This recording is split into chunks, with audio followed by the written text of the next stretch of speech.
So Egypt is back in the news, and they're saying that there's been a discovery of some huge structures underneath the Great Pyramids in Egypt. Check this out. Egypt is in the news, right? Egypt is making headlines. They're talking about an underground city, and this is really sending shockwaves through the whole world. Oh yeah. Oh yeah. Listen, this is something that I've been talking about for over a decade. When I started talking about the pyramid, the Giza pyramids, the Great Pyramid, the Khafre Pyramid, just the plateau itself, and even the pyramids at Saqqara. And I have been talking about these underground shafts and underground areas that are wide open that hold this area called the Halls of Amenti, according to the Emerald Tablets of Thoth, which some people recently that attacked tried to say, oh, this just a guy sat down in 1923 and made up a sci-fi movie in his head. Not quite. You can't make this kind of stuff up. And for the fact that in my book that I wrote 5 years ago, Compendium of the Emerald Tablets, which has been a bestseller on Amazon for over 5 years now, maybe five and a half years total time, on page 34, not only do I talk about this underground vast opening and what it may hold, I have a rendering of what it would look like based on the account of Thoth in the Emerald Tablets. And guess what? The columns are there. They go deep beneath the earth. And this area is so vast and so wide that if you took it and dug it out and put the Burj Khalifa next to it, the tallest building in the world in Dubai, it's the same height. It's actually slightly taller than the Burj Khalifa if you go all the way to the tip of the pyramid. So if you go from the tip of the pyramid down to the deepest part of this underground built, I don't know what it is, if you want to call it this technology, this underground shaft, or these columns that go deep 2,000 kilometers, this thing is just a little taller than the Burj Khalifa. We're talking about something that's mesmerizing here. And people have tried to come out and debunk it immediately without even looking at the research data. So let's debunk the debunkers right from the beginning. A lot of critics came out. You already know what they're going to do. They're going to come out and talk about that the SAR scans can't penetrate that deep into the earth. Well, they're thinking about an old version of the SAR scan, right? They're thinking about that version.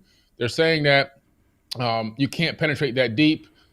So Zahi Hawass, the overseer and the keeper of the knowledge, the blocker or the opposition of knowledge coming out of Egypt for many, many decades, immediately makes a statement without looking at any of the data that, oh, this can't be real. And then another scientist also came out and tried to say that as well, who is totally on the other side of the world, never looked at the data as well, but they're all part of the same inner circle. They're trying to keep this kind of knowledge hidden. So I wanted to get that out of the way in the beginning. And why are we going to debunk it? Okay.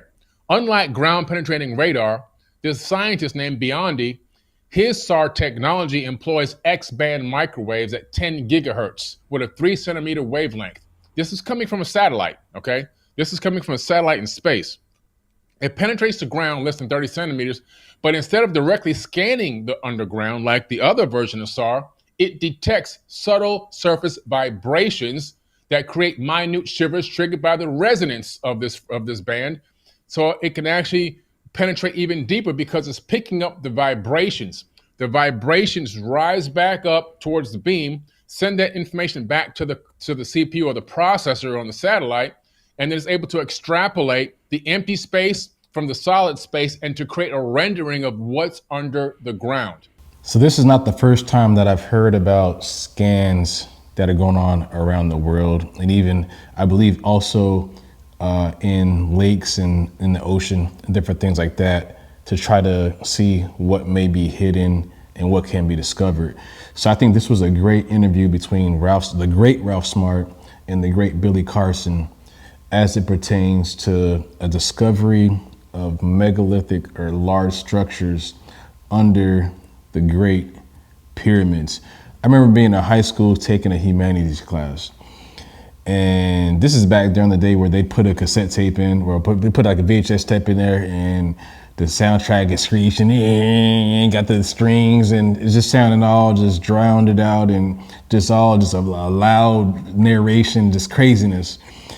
And I believe in that class, I mean, as far as we got in that class, to me, is like what stood out was just the hieroglyphics.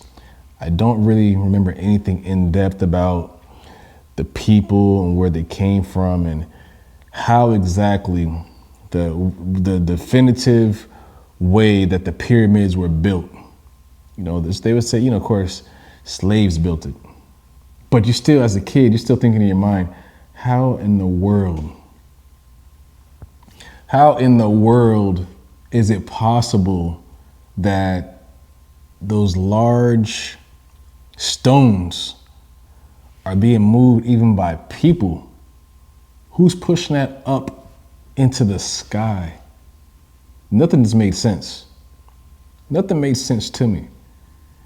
And then you have the other theories where people are saying aliens were the ones that did it. Now I'm just providing the information. You can make your own judgment, do your own research. I'm just giving you the information of what I've heard.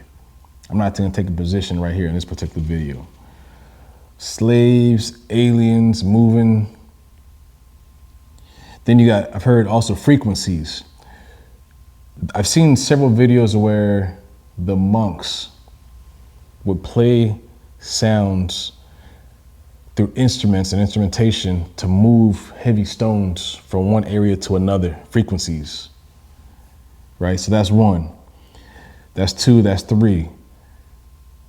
But to have these megalithic structures or these large structures, again, under the pyramid as not a new discovery, because they talk about the emerald tablets, different things like the different texts like that. So it's not a new discovery, but what they're saying is that now there may be more evidence with these scans. And as people are saying too, is they're saying, well, what you need to do now is we need to get some type of, you know, here's the pyramid, drill down next to it to not compromise the structure, and then go this way to see if we can get some cameras in there to see what's what and some light.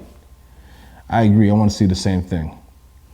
I've always been so fascinated with the pyramids since I was a teenager. I remember it's just like, man, how in the world were these built? Who built these? Then, oh yeah, then they also said they got people that were the giant people came and put this together and built it. So many theories, but I am so fascinated right now with the discovery under, and if you do your research, there are a lot of hidden, buried, sunken underwater cities and towns. I know right here in Florida, St. Augustine, there's a town that's a little town, an area right there in St. Augustine that's like a former slave town that's underwater. I've also heard some other theories that a lot of these towns that were free people of color were purposely put underwater or flooded so that the history of those towns could be erased and that those people would move out of those towns and things like that too. So that's a whole different topic. But we're talking about these structures discovered underneath the pyramids. Drop your comments below. Give us some insight, anything that you know, anything that you've studied. This is an area in which I now want to focus my attention and do some more study in that area, because there's texts that have said that there were structures under there. These are older texts. And that's the thing. It seems like humanity leaves these clues, but somehow they're being erased, like what's happening now with black text and art and this history. They're being erased. Clues have been left as to what's gone on in ancient civilizations and past civilizations, but seems to be a cover-up. I want to do my own investigation. I want to do my own, and I want to get out there to those pyramids too. I want to take a flight out there to the pyramids. I want to take a flight out there to Egypt. I want to see these pyramids. Look at my camera bouncing back and forth. It's crazy. We got these megalithic structures, but look at the technology still bouncing back and forth. It's crazy. Also research free energy too. I've also heard some theories that the pyramids moved energy either through water or through themselves up into the sky, and that they're also aligned with some of the constellations, stars in the sky, perfectly aligned. These are things that must be looked at, must be researched to understand past civilizations and where we're at right now. It also seems that there's been a slowdown of our knowledge expanding, even though some people think it's just going fast. Go back and research Tesla, Nikola Tesla. Go back and research. Free energy, vehicles operating on water. And it seems like every time somebody invents something, those people disappear. It's just about doing research. You gotta understand your textbook that you learn from in school has a publisher, somebody that funds that and has money behind it.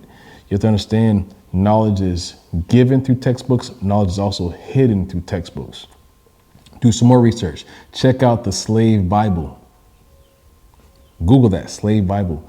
There is an edited version given to slaves so that they can stay in submission and think that somebody reigning over them was what God wanted to happen. Do your research. Do your research on the pyramids. I never told you to believe anything that I said here in this video. It's your job to go and research yourself to see what's true and what's false. Again, there's always a battle for the minds. Once they get this, they got you. Once they got you, you can't go back. Once you can't go back, you're enslaved. Bless up, bless down on Mastermind Statements. Fly a kite, be free, and keep winning.